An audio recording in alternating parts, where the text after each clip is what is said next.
न शब्द का पूरा एक अर्थ छुपा हुआ है। आप पतला देखेंगे, समृद्ध देखेंगे, संपन्नता है, युद्ध है, रिक्त है, ऐसे ढेर सारे उसके अर्थ छुपे हुए हैं न के। है मजेदार चीज में, तुम समझ गए ना, वाक्य क्या होता है? तुम समझ गए ना।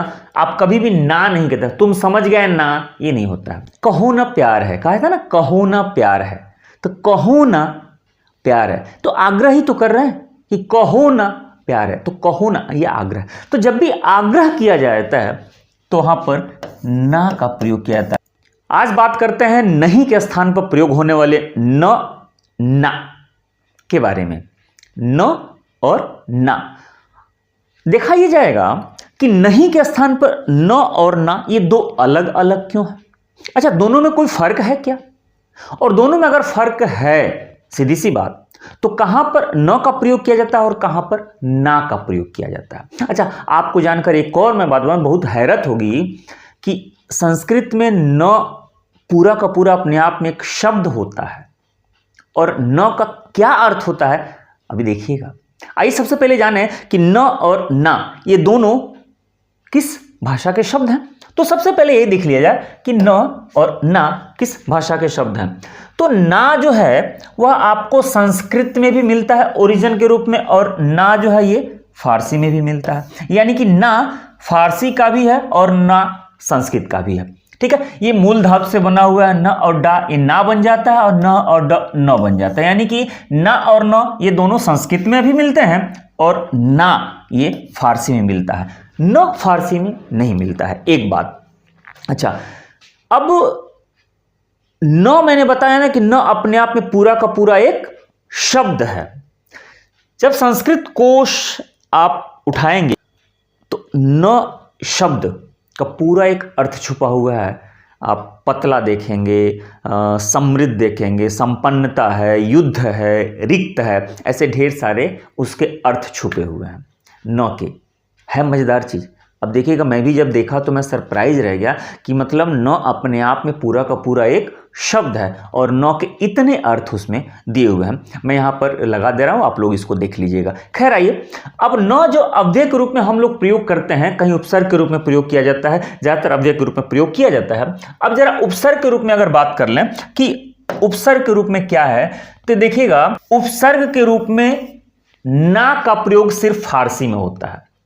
ना उपसर्ग का प्रयोग सिर्फ और सिर्फ फारसी में होता है, हिंदी में नहीं होता है। अच्छा, न मैंने बताया है फारसी में तो होता ही नहीं है, ये संस्कृत में है।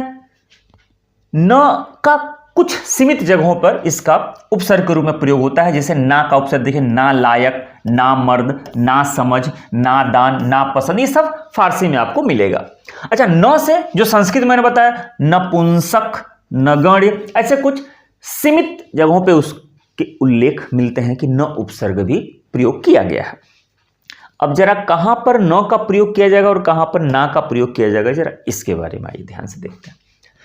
नकारात्मक या निषेधात्मक कथनों में नहीं की जगह पर न का प्रयोग किया जाता है, ना का प्रयोग नहीं किया जाता है। जैसे एग्जाम्पल के रूप में देख लीजिए, मुझे कुछ न दिया जाए फिर भी मैं आऊंगा। अगर ये वाक्य बनाया जाए, मुझे कुछ न दिया जाए फिर भी मैं आऊंगा, तो इसमें आप कुछ ना दिया जाए ऐसे वाक्य नहीं बनेगा। वाक्य क्या बनेगा? मुझे कुछ न दिया जाए फिर भी मैं आऊंगा। यहां पे ना का प्रयोग नहीं होता है। ठीक, अब एक और चीज ध्यान से सुनिएगा। प्रश्नवाचक वाक्य के अंत में नहीं, कि नहीं के रूप में न का प्रयोग किया जाता है, ना का प्रयोग नहीं किया जाता है। देखिए, प्रश्नवाचक वाक्य के अंत में तुम समझ गए ना, वाक्य क्या होता है? तुम समझ गए ना। आप कभी भी ना नहीं कहते, तुम समझ गए ना, ये नहीं होता है। अकेले चले जाओगे ना, ऐसे जब पूछा जाता है ना, प्रश्न पूछा जाता है, तो प्रश्न में जब लास्ट में ये न का जो उच्चारण होता है, तो ये न होता है, ना का प्रयोग नहीं किया जाता है। अब जरा इसको देखिए, वाक्य में शर्तवाचक के संदर्भ में न का प्रयोग किया जाता है, ना का प्रयोग नहीं किया जाता है।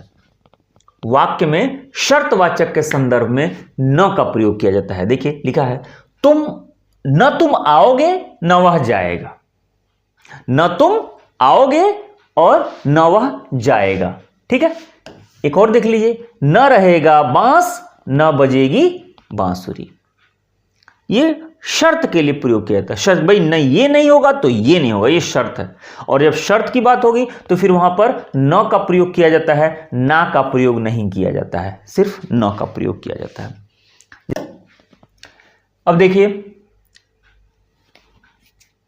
योजक के रूप में न का प्रयोग किया जाता है, ना का प्रयोग नहीं किया जाता है। अब वही देखिए जो हम लोग बात कर रहे थे ना कि न या ना, तो ये जो न का प्रयोग है वह योजक के रूप में भी किया जाता है। अब देखिए कैसे लिखा है, कुछ न कुछ, कुछ न कुछ। अब यहां योजक के तौर पे प्रयोग किया गया। आप कभी ये तो नहीं लिखेंगे ना कि कुछ ना कुछ, ऐसे नहीं लिखा जाता है। आप कभी ये नहीं कह सकते कि कभी ना कभी, आप कभी ना कभी नहीं लिखते हैं, ये गलत हो जाएगा।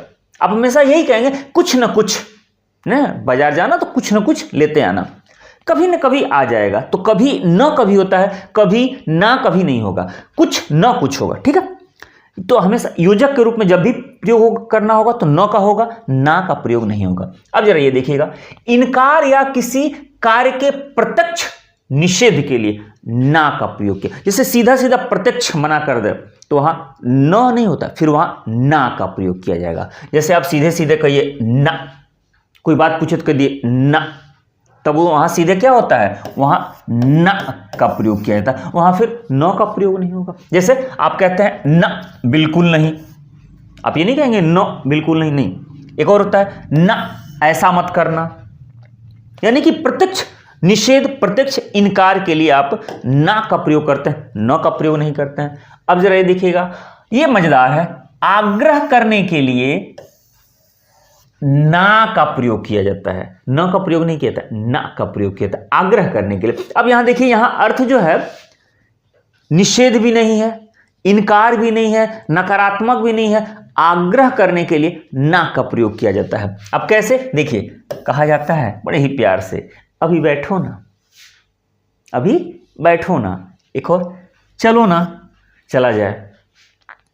ठीक है, एक फिल्म कहो ना प्यार है, कहा था ना कहो ना प्यार है, तो कहो ना प्यार है तो आग्रह ही तो कर रहे हैं कि कहो ना प्यार है, तो कहो ना, ये आग्रह। तो जब भी आग्रह किया जाता है तो वहां पर ना का प्रयोग किया जाता है, और यहां पर ना का जो अर्थ है वह नकारात्मक रूप में नहीं है, निषेधात्मक रूप में नहीं है, सिर्फ और सिर्फ एक अव्यय के तौर पर है, तो ना का प्रयोग। तो बात समझ में आ गई कि ना और न में क्या अंतर होता है, क्या फर्क होता है, कहां पर न का प्रयोग किया जाता है, कहां पर ना का प्रयोग किया जाता है, और दोनों का जन्म कहां से, ये भी मैंने बताया।